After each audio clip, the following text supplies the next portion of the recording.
Thank you. The recognized standard for Firestop inspection is the system approach. UL uses an alphanumeric identification system to identify the correct through-penetration Firestop systems.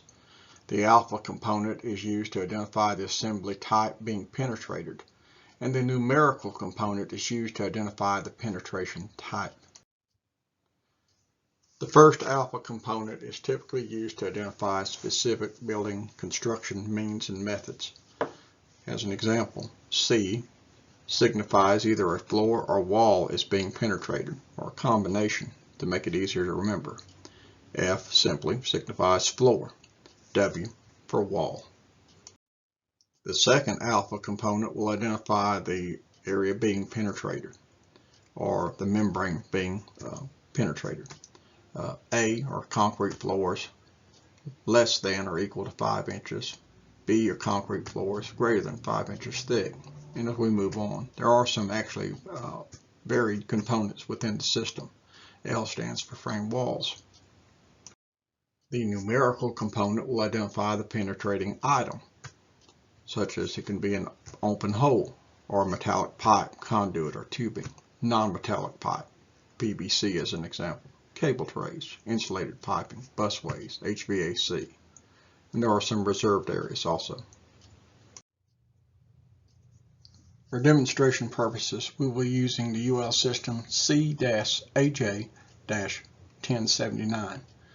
This is going to be a through penetration of a floor or wall assembly, and the rating and restoring that rating of the rated wall. A UL system is specifically identified.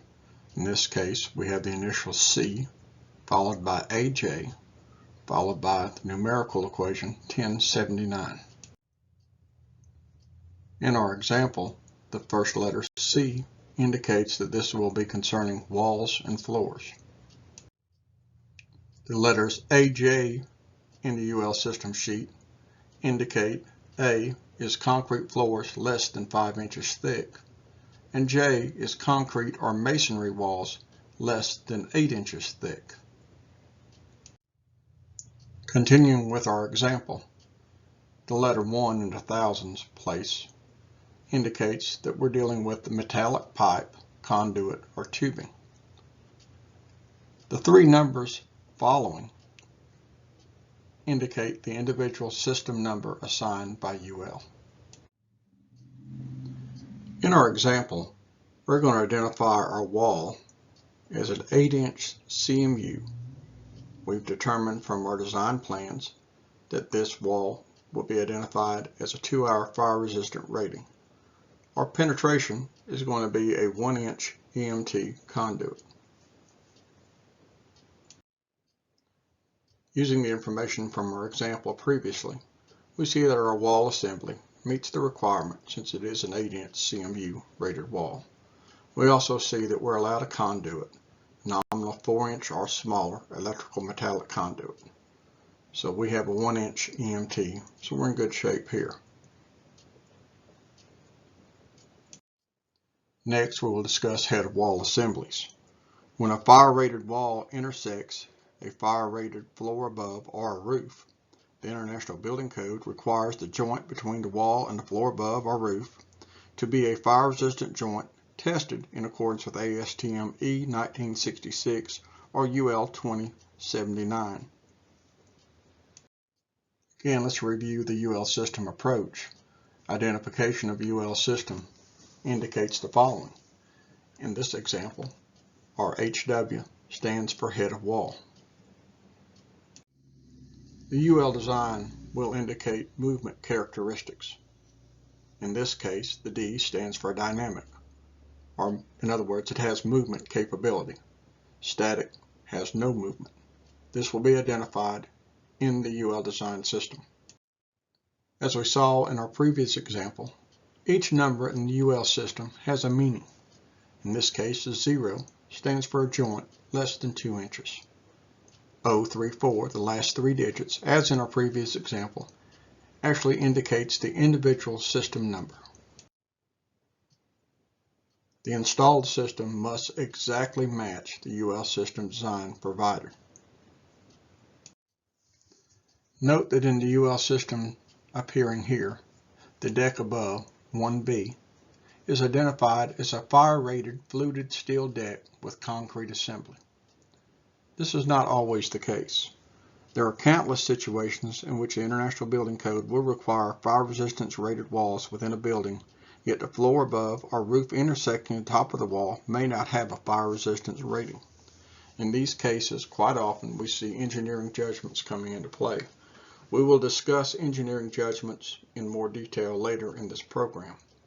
In this case, what we want to do is we want to review a system where we had a situation where a rated wall terminated at an unrated roof deck.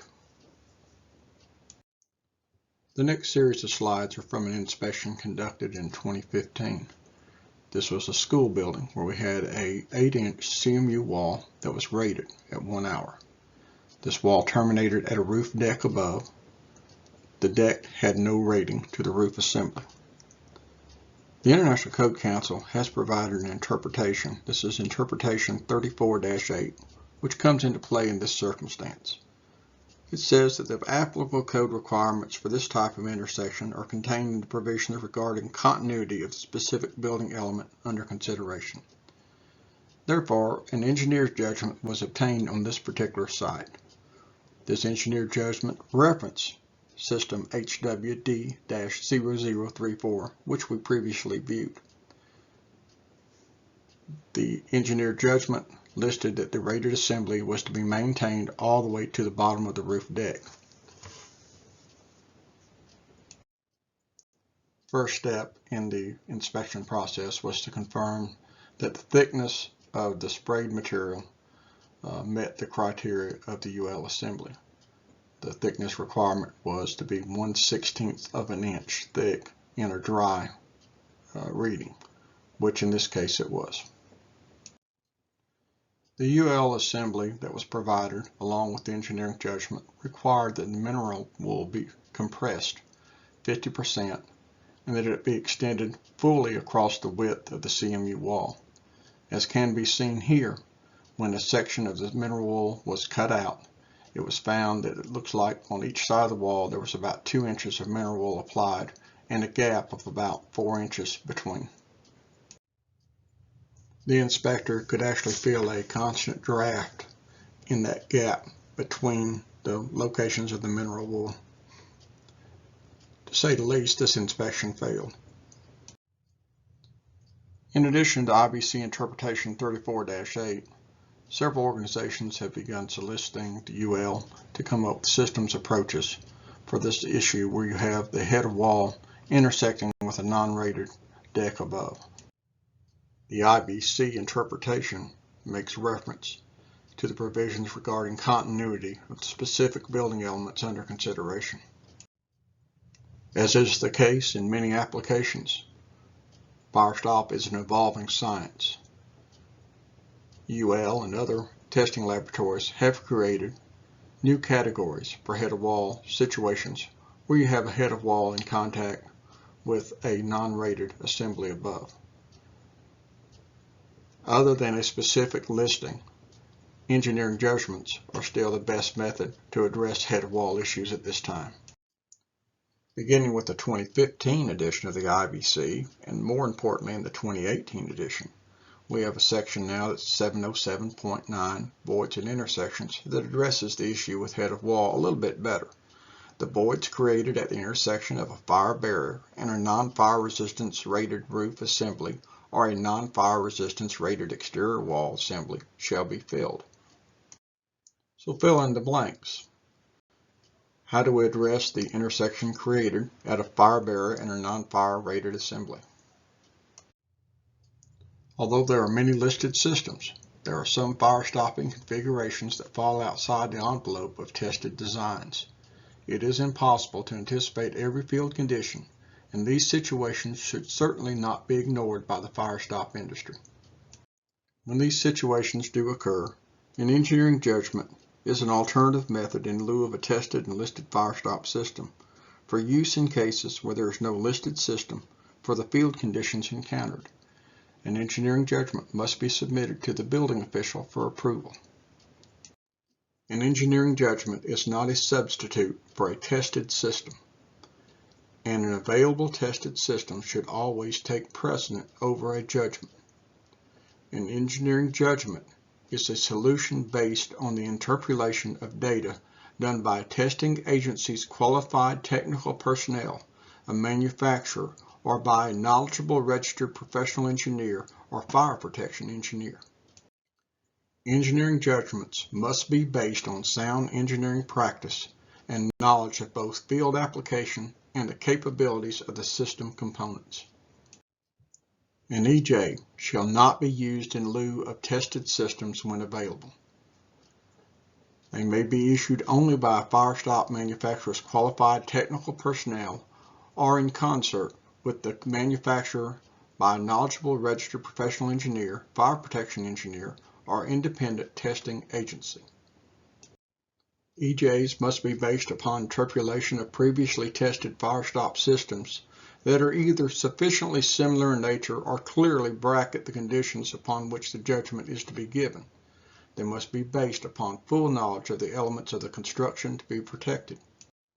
EJs are limited to specific conditions and configurations upon which the engineering judgment was rendered and should be based upon reasonable performance expectations for the recommended Firestop system under those conditions.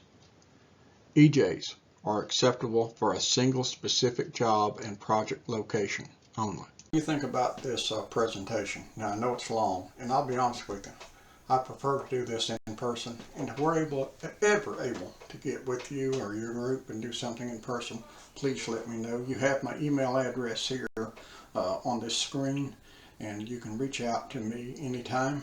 I will have in the description some links to books and stuff where you can access some of those things. I also have the email address and some ways you can help us out by doing this. I call it a ministry as far as giving information to folks. To me, Firestop is a critical life safety issue, and it's one that doesn't get the respect it should.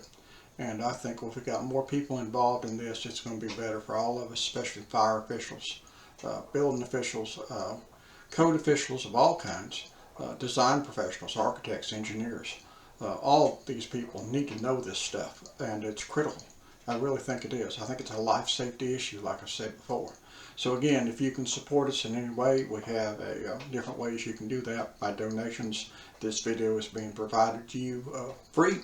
But we hope that you share it with other people, like and subscribe to this page, and bless you, and I wish you well in your continued endeavors.